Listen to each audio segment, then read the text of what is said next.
For the sake of this country, I think it's my civic duty, William Ruto, to tell you.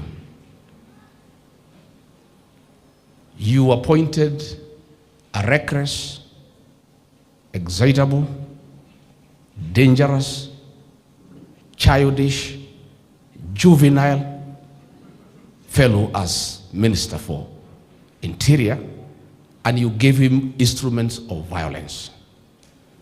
That Murkomen of yours is going to ban this country, the way things are going.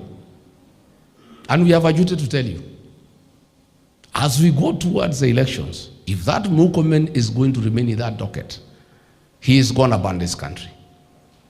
Yesterday, those police officers aimed bullets, live bullets, kwa gari ya Mheshimiwa Matiang'i, kwa gari ya Mheshimiwa Kalonzo, kwa gari ya Rigiji. Ni Mungu tu alitusaidia. Let me tell you, William Ruto, today, on record, because it's important that I advise you. Not that it is my job, but I'm a Kenyan, and I belong to this country, and I have no other country.